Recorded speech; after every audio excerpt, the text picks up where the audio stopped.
Hello my dear students, welcome back to my class where every learning is enjoyable. और आज हम start करेंगे class 12 physics का second chapter Gauss का नियम तथा इसके अनुप्रयोग। तो गाउस का नियम जो है बेसिकली हम आज स्टार्ट करेंगे। गाउस का नियम हम जो है वो कल के लेक्चर में यानी नेक्स्ट लेक्चर में जो है हम स्टार्ट करेंगे। बट गाउस का नियम पढ़ने से पहले हमें जो कुछ चीजें पता होनी चाहिए, जैसे कि सतत आवेश वितरण और जो विद्युत फ्लक्स। तो ये दो चीजें हम जो है वो गाउस के नियम से पहले पढ़ेंगे। तो स्टार्ट करते हैं सबसे पहले कि सतत आवेश वितरण ये क्या होता है। यानी कि अब तक हम जो है वो पहले जो हमने फर्स्ट चैप्टर में पढ़ा था उसमें हमने जो है एक बिंदु आवेश के बारे में बात किया था, है ना, यानी पॉइंट चार्ज के बारे में जो है हमने स्टडी की थी। मान लो अगर मैं आपसे पूछता कि अगर कोई एक पॉइंट चार्ज यहाँ पे रखा हुआ है Q और उससे जो है वो एक r डिस्टेंस p का कोई एक पॉइंट है, उस पर अगर मुझे इलेक्ट्रिक फील्ड पता करना है तो आपका आंसर होता था कि सर KQ/r²।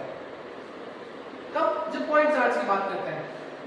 अगर जब मैंने चार्ज को क्या किया है, डिस्ट्रीब्यूट किया है ना, क्या मैंने लिखा हुआ आवेश वितरण, यानी हम अब आवेश को क्या कर रहे हैं, बांटने जा रहे हैं। कैसे बांटने जा रहे हैं? सतत, यानी कि कंटिन्यूअस। आर्यवासन सतत मतलब कंटिन्यूअस।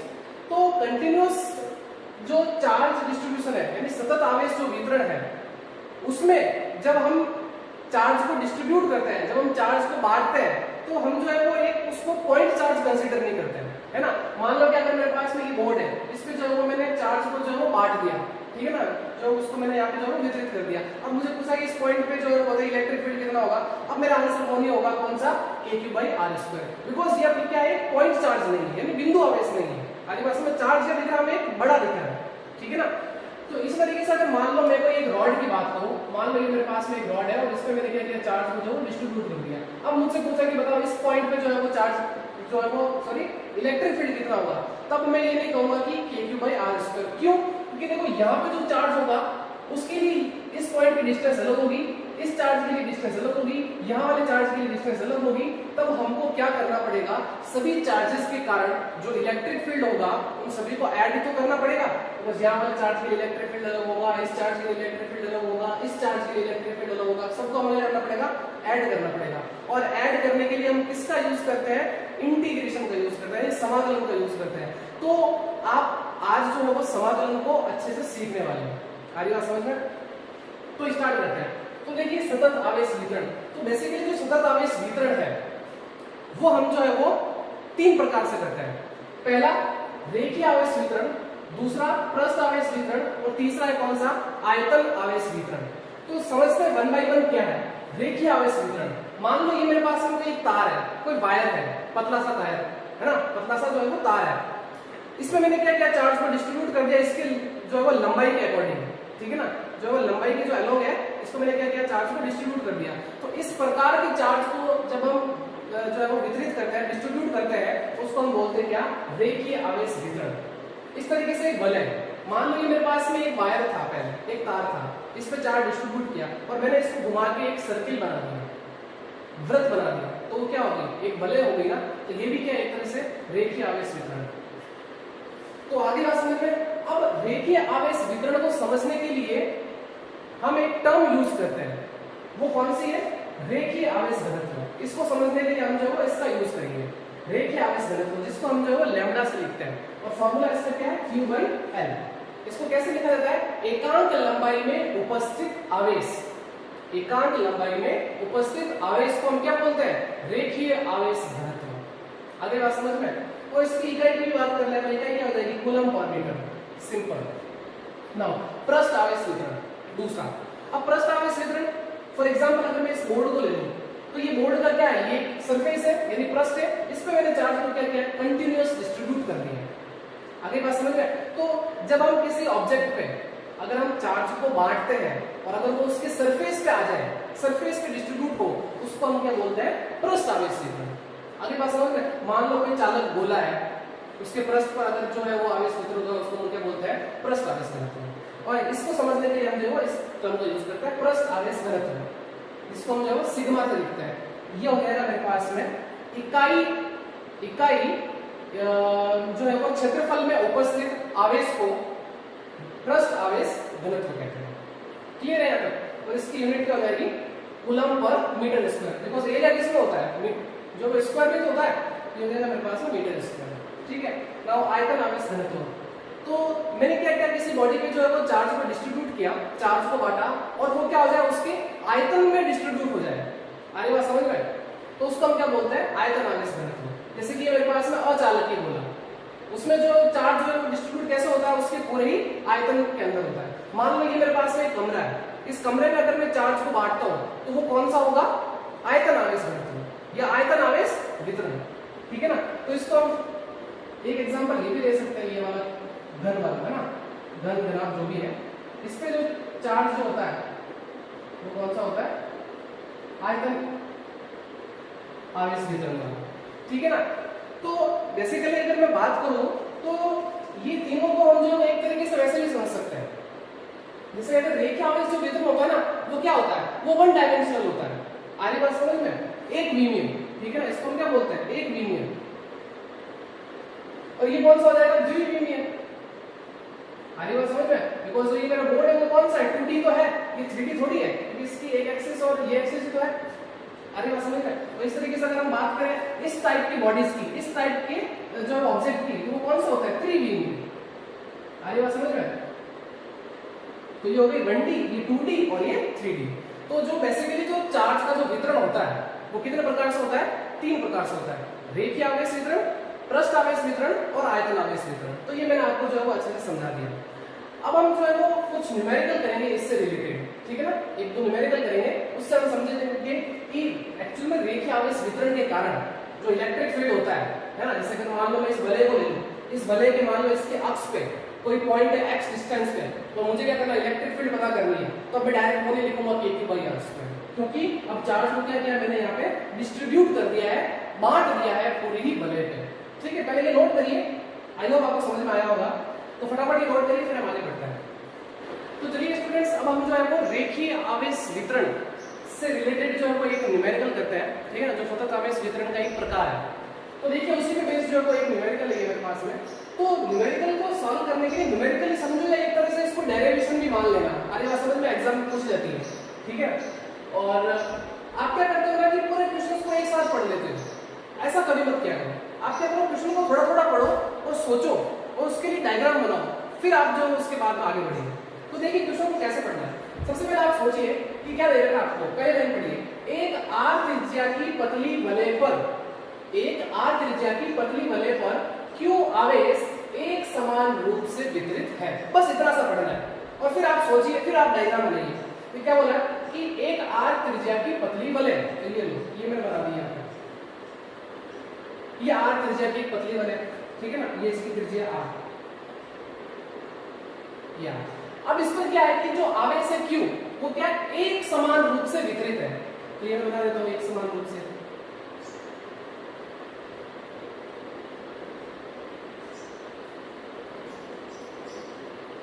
ठीक, अब क्या पूछा है इसका आगे, अब आगे बढ़िए। केंद्र से x दूरी पर स्थित बिंदु पर, तो ये इसका केंद्र हो गया, सेंटर, इससे x दूरी पर स्थित बिंदु पर, तो मान लिया मैंने यहां कोई एक पॉइंट है P, ठीक, और वो कितनी डिस्टेंस पे है, x दूरी पर। तो ये डिस्टेंस हो गई मेरे पास में कितनी, x, यहां से लिखना है। बिंदु पर विद्युत क्षेत्र की तीव्रता ज्ञात कीजिए। इस पॉइंट पर क्या करना है आपको, इस वलय के कारण जो है इसके अक्ष पर विद्युत क्षेत्र की तीव्रता निकालनी है। तो अब आगे बढ़ते हैं। अगर मान लो ये बिंदु आवेश होता तो मैं सीधा आंसर लिख लेता, ऐसा क्या, kq/x²। क्लियर है ना, क्योंकि ये मेरे पास में वलय है। अब मैंने चार्ज को क्या किया है, बांट दिया है, चार्ज को मैंने जो वो डिस्ट्रीब्यूट किया हुआ है, तो अब मेरा आंसर वो नहीं होगा, p = kq/x²। अब मुझे क्या करना पड़ेगा, अगर मैं इस वलय पे जो चार्ज है उसको अगर मैं छोटे छोटे अल्पांशों में अगर मैं बांट दूं या तोड़ दूं और उन सभी के कारण अगर मैं इलेक्ट्रिक फील्ड निकाल लूं उस पॉइंट पे और उन सबको ऐड कर दूं, वही तो मेरे पास में टोटल इलेक्ट्रिक फील्ड आएगा। आई बात समझ में। मैं क्या करूं, इस पे जो चार्ज है ना, ये चार्ज, पूरा चार्ज, इसको मेरे को छोटे छोटे अल्पांशों में जो है बांट दूं, यानी कौन से dq, यहाँ पे dq, ये जितने भी dq है उन सभी के कारण जो इलेक्ट्रिक फील्ड आएगा उन सभी को ऐड कर दो, वही तो मेरे पास में क्या होगा, इलेक्ट्रिक फील्ड होगा। आई बात समझ में। पॉइंट चार्ज थोड़ी है यहाँ पे, बिंदु आवेश थोड़ी है। तो अगर मैं इस अल्पांश को काटता हूं यहां से और वो अल्पांश है मेरे पास में dq, छोटा सा चार्ज तो ये मेरे पास में इसका चार्ज क्या होगा, dq होगा। अब ये जो चार्ज है इस पॉइंट के लिए क्या होगा, एक पॉइंट चार्ज तो होगा, बिंदु आवेश होगा। और मैं क्या करता हूँ, इसको यहाँ से इससे मिला देता हूँ और मैंने मान लिया कि इसकी डिस्टेंस कितनी है, r है। अभी मैंने ये माना इसकी डिस्टेंस कितनी है, r है। अच्छा, अब ये प्लस चार्ज है और इससे मुझे इलेक्ट्रिक फील्ड पता करनी है। तो पहले तो मैं पता करूंगा कि इलेक्ट्रिक फील्ड की डायरेक्शन क्या है। और आपको पता है कि प्लस आवेश से जो इलेक्ट्रिक फील्ड की डायरेक्शन होती है वो क्या होती है, आवेश से दूर, और माइनस जो चार्ज होता है उसके कारण जो इलेक्ट्रिक फील्ड की डायरेक्शन होती है वो क्या होती है, चार्ज की ओर। तो देखो ये चार्ज है, ये पॉइंट है, क्या करेंगे हम चार्ज से दूर, तो इससे जो इलेक्ट्रिक फील्ड होगी वो कौन सी होगी, छोटी इलेक्ट्रिक फील्ड, वो कौन सी होगी, डी। ठीक है, dq से जो इलेक्ट्रिक फील्ड बनेगी कौन सी बनेगी, डी तो बनेगी। आगे बढ़ते हैं, अब मुझे कहां पे निकालना है, x केंद्र से x दूरी पर स्थित बिंदु पर, आगे बात समझ में, उसकी अक्ष पर, वलय की अक्ष पर। तो वलय की अक्ष कौन सी, यही तो है। तो इसका मतलब मुझे क्या करना पड़ेगा, अगर मैं इस लाइन को थोड़ा सा अगर मैं आगे बढ़ाता हूं और अगर मैं मानता हूं कि ये एंगल अगर थीटा है और ये दो लाइनें अगर कट करते हुए जा रही है, तो आपको पता है कि ये एंगल भी क्या होगा, शीर्ष अभिमुख कोण आपने पढ़ा है ना, ये भी क्या होगा, थीटा ही तो होगा। अच्छा, मुझे कौन सा लेना है, ये वाला लेना है। तो मैं क्या करूंगा, ये जो मेरे पास में इलेक्ट्रिक फील्ड है ये वेक्टर क्वांटिटी है, तो मैं क्या करूंगा, इसको जो है वो दो लंबवत घटकों में क्या करूंगा, इसको बांट दूंगा। तो दो लंबवत घटक, एक तो इस तरफ आएगा और इसका क्या आएगा, एक इस तरफ आएगा। और आपको पता है कि जिस तरफ थीटा होता है उस तरफ कौन सा आता है, घटक कॉस का आता है। तो यह मेरे पास में क्या आएगा, डी कॉस थीटा, और इसके इस तरफ नीचे क्या आएगा, डी साइन थीटा। ठीक है, ये तो आएगा। अब जो परिणामी जो होगा मेरे पास में इलेक्ट्रिक फील्ड यानी विद्युत क्षेत्र, वो कौन जो है वो कौन देगा, वो डी कॉस थीटा देगा, ये नहीं देगा।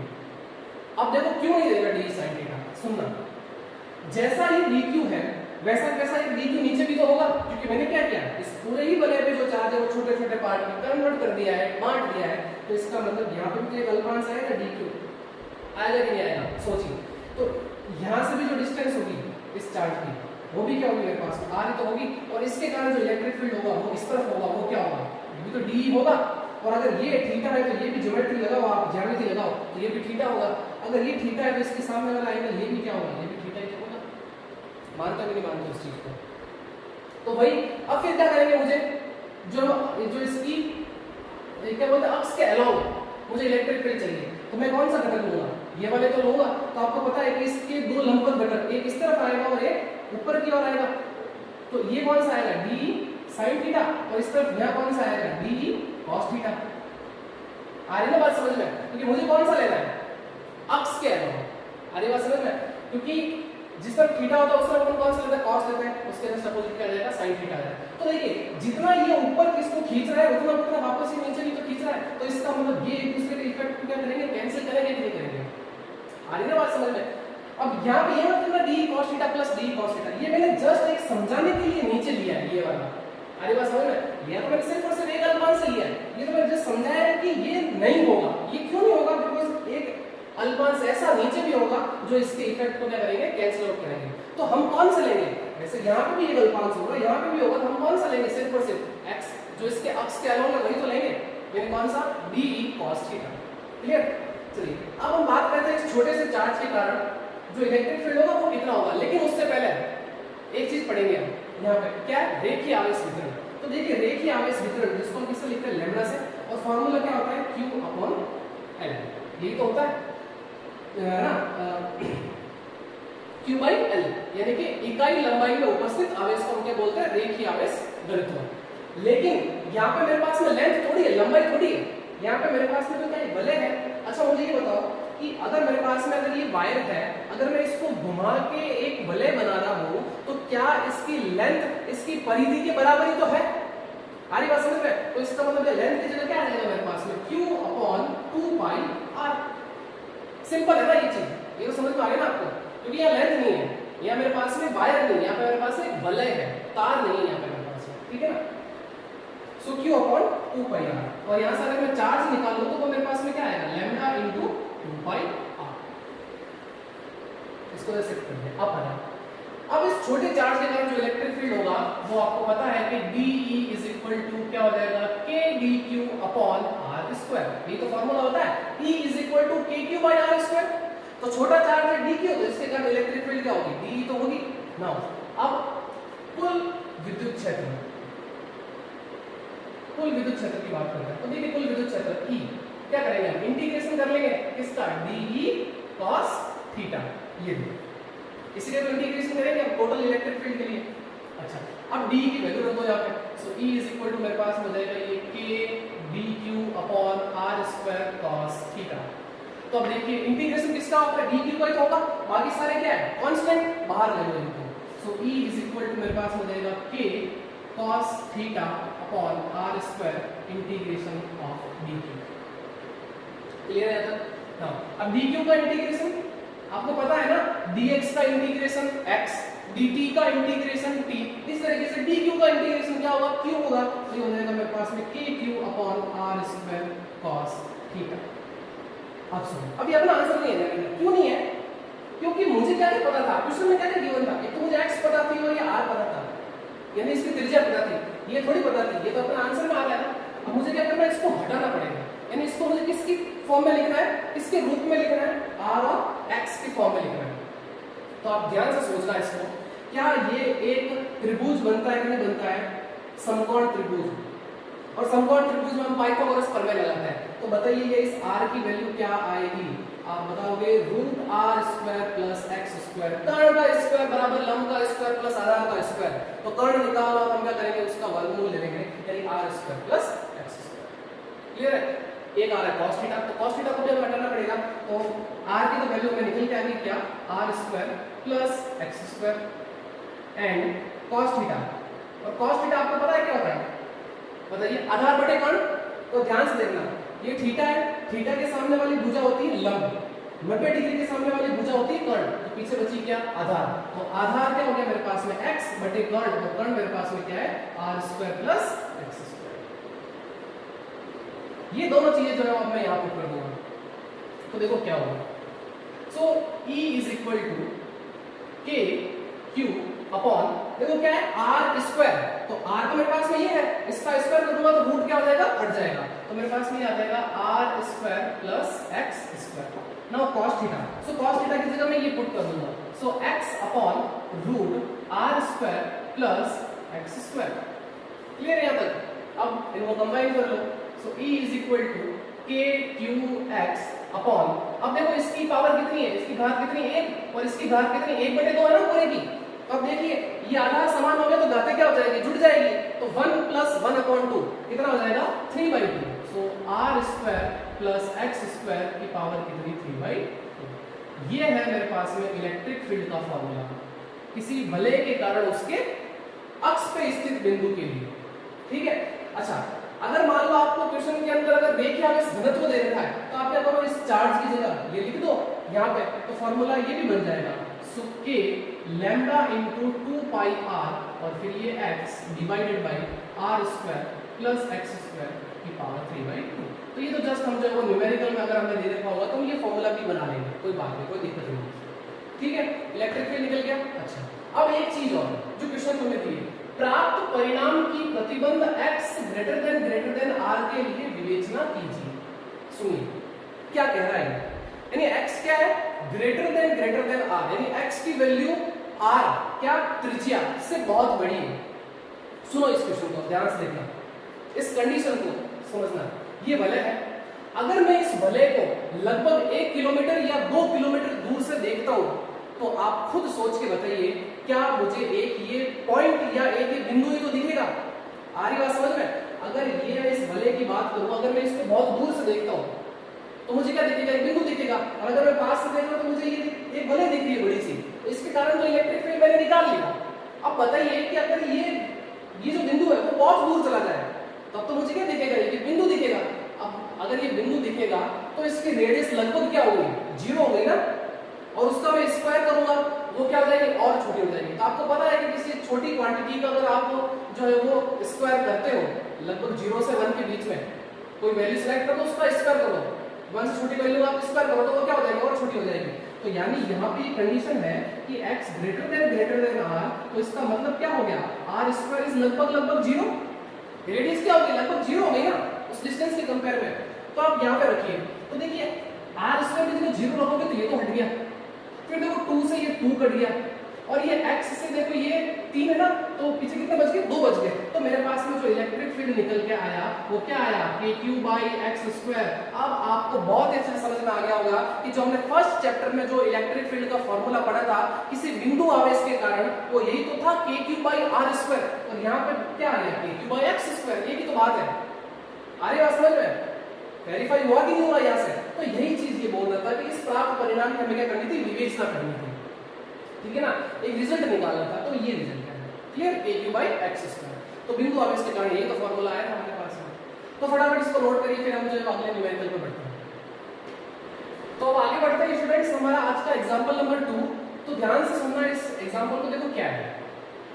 मान लो मेरे पास में ये रॉड है, ठीक है, कोई वायर मान लो, कोई तार मान लो, ठीक है ना, और उस पे चार्ज जो है वो समान रूप से बटा हुआ है, ठीक है।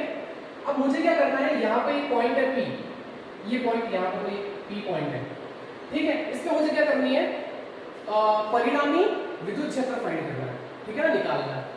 और इस रॉड की जो लेंथ है वो है कितनी, इस तार की लेंथ वो है मेरे पास में L, और इस तार से यहाँ से A बिंदु पर, सॉरी A डिस्टेंस पर, और P पॉइंट पे मुझे क्या करनी है, इलेक्ट्रिक फील्ड पता करनी है, क्या होगी, यानी विद्युत क्षेत्र पता करना है। अब ध्यान से सुनना, अब आप ये आंसर नहीं लिखोगे यहाँ पे कि kq/a², अरे बात समझ में, क्योंकि अब आवेश को मैंने क्या किया है, बराबर यूनिफॉर्मली यानी समान रूप से बांट दिया है। तो इस चार्ज के लिए डिस्टेंस यहाँ तक, यहाँ के लिए अलग हो गई, इस चार्ज के लिए अलग हो गई, इस चार्ज के लिए अलग हो गई, और इस चार्ज के लिए अलग हो गई। तो हम क्या करेंगे, सभी चार्जेस के कारण जो इलेक्ट्रिक फील्ड होगी उन सबको हम क्या करेंगे, ऐड करेंगे, और वो ऐड करने का काम कौन करेगा, इंटीग्रेशन यानी समाकलन, ठीक है ना। तो हमें जो सभी के कारण नहीं निकालनी है, हम क्या करेंगे, एक छोटा सा अल्पांश लेंगे, उसके कारण जो हम इलेक्ट्रिक फील्ड पता करेंगे, और फिर हम क्या करेंगे, इंटीग्रेशन करेंगे, लिमिट लगाएंगे, और फाइनल आंसर आ जाएगा। आरी बात समझ में। तो देखो क्या करना है, तो मैं क्या करता हूँ, यहाँ से एक छोटा सा ये अल्पांश काटता हूँ, ये, और ये अल्पांश मेरे पास में क्या होगा, dq। अगर ये dq है तो इसकी मतलब इसकी भी कुछ डिस्टेंस होगी, वो डिस्टेंस क्या होगी मेरे पास में, dx होगी। आगे पास में अगर पूरे रॉड की लेंथ है तो इस dq, इस चार्ज की क्या होगी, dx से तो होगी। ये जो पूरा चार्ज है q, ये पूरा बटा हुआ है इस तरीके से, ये पूरा यहाँ पर बटा है, तो dq के लिए क्या होगी, dx होगी, ठीक है। अब इस चार्ज के लिए इस पॉइंट की डिस्टेंस में कंसीडर कर ली, वो क्या है, x है, क्लियर, ये x डिस्टेंस है। तो अब ये छोटा सा चार्ज है, तो इस पॉइंट के लिए क्या होगा, ये बिंदु आवेश तो होगा, और बिंदु आवेश के लिए मुझे इलेक्ट्रिक फील्ड पता है क्या होती है। तो अब देखिए इस चार्ज के कारण इस पॉइंट पे इलेक्ट्रिक फील्ड की डायरेक्शन होगी वो इस तरफ ही तो होगी, और वो कौन सी होगी, d होगी, बिकॉज़ चार्ज से दूर, ठीक है, आवेश से दूर। तो अब देखिए d क्या होगा, सो d आपके पास में हो जाएगा k dq/r²। तो dq के लिए डिस्टेंस कितनी है इस पॉइंट के लिए, x²। तो ये मेरे पास में हो गया इलेक्ट्रिक फील्ड, ठीक है। अब आगे बढ़ते हैं। सो ये तो यहाँ पे तो आगे क्लियर समझ में। अब ध्यान से सुनना, अब मैं यहाँ पे एक चीज करता हूँ, अगर मुझे टोटल इलेक्ट्रिक फील्ड निकालना है, अगर मुझे टोटल इलेक्ट्रिक फील्ड निकालना है तो क्या करूंगा मैं, इसका इंटीग्रेशन कर दूं। तो देखो मेरे पास में परिणामी विद्युत क्षेत्र है, अब परिणामी विद्युत क्षेत्र मुझे निकालना है, तो ऐसे ऐसे छोटे छोटे अल्पांश करूंगा और उस सबको मैं ऐड कर दूंगा, और ऐड के लिए मैं क्या करता हूँ, यहाँ पे इंटीग्रेशन कर लेता हूँ सीधा। तो ये हो जाएगा मेरे पास में इंटीग्रेशन ऑफ d, ठीक, इस d की वैल्यू होती है वो मेरे पास में क्या हो जाएगी, k dq/x²। क्लियर है तक। अब एक प्रॉब्लम आ गई यहाँ पे, क्या कि इसका, सॉरी यहाँ पे k है, k dq/x²। अब एक प्रॉब्लम यहाँ पे आ गई, वो ये कि यहाँ dq है और यहाँ x है, तो इंटीग्रेशन होना मुश्किल है। अगर यहाँ पे x होता तो इसका इंटीग्रेशन हो जाता, नहीं तो इसके रिस्पेक्ट में ये क्या है, इसके सापेक्ष ये जो x है वो क्या है, जो वो अचर है, कांस्टेंट है, तो ये तो बाहर आ जाएगा ना। लेकिन x तो क्या वेरिएबल है ना, x क्या वेरिएबल है, क्यों, क्योंकि इस चार्ज के लिए ये डिस्टेंस अलग होगी, इस चार्ज के लिए डिस्टेंस अलग होगी, ये वाले चार्ज के लिए डिस्टेंस अलग है, इस चार्ज के लिए डिस्टेंस अलग है, तो वेरिएबल कौन है, x है। आगे बात समझ, समाकलन किसका होगा, x का होगा। लेकिन मेरे पास तो यहाँ क्यों आ रहा है, तो मुझे क्या करना पड़ेगा, इसको बदलना पड़ेगा। अब बदलने के लिए मैंने आपको बताया था रेखीय आवेश वितरण, कि जब हम ये मेरे पास में क्या है तार तो है और तार पे कौन सा आवेश वितरण होता है रेखीय आवेश वितरण। तो यहाँ पे मैं यूज करूंगा रेखीय आवेश वितरण, रेखीय आवेश वितरण। अब बताइए रेखीय आवेश वितरण क्या होता है, lambda is equal to q upon l, यही तो होता है। लेकिन ये तो क्या है पूरे रॉड का है ना, लेकिन मुझे तो किसका निकालना है, सिर्फ और सिर्फ डी क्यू का निकालना है। तो देखिए डी क्यू के लिए क्या हो जाएगा डी क्यू बटे एल, एल इसके लिए क्या है dx ही तो है। तो यहाँ पे जो आवेश वितरण है वो क्या है dq by dx। अब यहाँ से dq की वैल्यू निकाल लो, तो dq मेरे पास में हो जाएगा लैम्डा मल्टीप्लाई dx, इसको से शिफ्ट कर देंगे, सो लैम्डा dx। सो इस dq की जगह लगाऊंगा मैं ये लैम्डा इनटू dx कर दूंगा। तब देखिए मेरे पास में अब जो नेट इलेक्ट्रिक फील्ड है E is equal to integration k lambda dx upon x square. अब हो जाएगा इंटीग्रेशन। अब लिमिट लगाते हैं यहाँ पे। अब लिमिट देखो कैसे है, मुझे क्या करना है इस पूरी रॉड के कारण जो इलेक्ट्रिक फील्ड होगा वही तो निकालना है। तो देखिए यहाँ चार्ज है तो उसके लिए डिस्टेंस कितनी है a है, और इस एंड पे जो चार्ज होगा उसकी डिस्टेंस कितनी है a प्लस l। तो लिमिट क्या हो गई मेरे पास में x की वैल्यू a से कहां तक a प्लस l तक, यही तो होगी। अरे बात समझ में, x ही तो वेरिएबल है। मान लो यहाँ कोई चार्ज होगा उसकी डिस्टेंस कितनी a, यहाँ कोई चार्ज होगा उसकी डिस्टेंस कुछ होगी। तो मैंने क्या किया इस मतलब इस पॉइंट को मतलब ये वाला एंड पॉइंट और ये वाला एंड पॉइंट दोनों के लिए मैंने लिमिट लगा दी डायरेक्ट, और बीच में सारे आ जाएंगे वो जितने भी होंगे। तो लिमिट क्या हो गई इस पॉइंट से यहाँ तक a से लेके कहां तक a प्लस l तक, क्लियर है यहाँ तक। अब इसका करते हैं अपन इंटीग्रेशन। तो देखिए k और लैम्डा तो कांस्टेंट के बाहर आ जाएंगे, सो k लैम्डा बाहर आ गया, integration a to a plus l, ये ऊपर चला जाएगा x की पावर कितनी -2 और फिर ये dx। अब आपने इंटीग्रेशन पढ़ा है कौन सा, इंटीग्रेशन x की पावर n dx। फॉर्मूला क्या था, पावर में यानी घात में 1 ऐड कर दो प्लस कर दो और बटे घात प्लस 1, यही तो होता था, ठीक है। और हम क्या करते थे साथ में कांस्टेंट भी ऐड करते थे c। तो लेकिन यहाँ पे ऐड नहीं करना, बिकॉज जब अगर लिमिट लगी हुई होती है ना तब हम जो है वो प्लस c नहीं लिखते, ये ध्यान रखना, ये मैथमेटिक्स वालों को अच्छे से पता होता है, ठीक है। बायो वालों को थोड़ी दिक्कत हो सकती है, लेकिन इंटीग्रेशन सिंपल इंटीग्रेशन तो आपने 11th में पढ़ा है, ये वाला तो जिसमें पढ़ा है आपने x की पावर n का, तो यहाँ पे वही तो करना है। तो देखो कर लेते हैं अपन इंटीग्रेशन। तो ये हो जाएगा k लैम्डा ये -2 प्लस 1 डिवाइडेड बाय -2 प्लस 1, और लिमिट लगा ली कहां से a से a प्लस l, ठीक है। अब देखिए -2 प्लस 1 तो ये तो मेरे पास हो जाएगा क्या माइनस k लैम्डा, और यहाँ से देखो कितना जाएगा x की घात -1 और उसको मैं नीचे लेके जाता हूँ, तो ये हो जाएगा मेरे पास में कितना 1/x। यहाँ पे कितना आएगा मेरे पास में x की पावर -1 ही तो आएगा, इसको नीचे ले आ जाओ तो क्या हो जाएगा 1/x, और लिमिट क्या हो जाएगी a से a प्लस l। अब वही लिमिट कैसे लगाते हैं, upper limit minus lower limit, एक बार x की जगह ये रखिए और एक बार x की जगह ये रखिए, और बीच में साइन कौन सा माइनस का, तो जो है ऐसे लिमिट लगाता है, ध्यान रखना, ठीक है ना। सो माइनस k लैम्डा, तो एक बार x की जगह रखेंगे हम a प्लस l, फिर माइनस का साइन और फिर एक बार a। अब ये माइनस दिक्कत कर रहा है, इसको मल्टीप्लाई कर दो तो कुछ नहीं है, बस ये भी सही है। तो ये हो जाएगा k lambda 1/a minus 1/a plus l. This is the electric field for this rod. आगे बात समझ में? तो इस रॉड के लिए, ठीक है ना, इस तार के लिए जो इलेक्ट्रिक फील्ड है वो क्या है ये, ठीक, विद्युत क्षेत्र। तो बस आज की क्लास में इतना ही, मिलते हैं नेक्स्ट वीडियो में जिसमें हम पढ़ेंगे विद्युत फ्लक्स और गॉस का नियम, ठीक है ना। तो आज की क्लास हम जो है वो यही खत्म करते हैं। तो आई होप आपको आज की क्लास में बहुत ही मजा आया होगा। तो मिलते हैं नेक्स्ट वीडियो में, तब तक इस चैनल को ज़्यादा से ज़्यादा लाइक करिए, शेयर करिए, सब्सक्राइब करिए, और जो है वो अपना ऐसा ही सपोर्ट मुझ में बनाए रखिए। तो मिलते हैं नेक्स्ट वीडियो में, तब तक बाय बाय।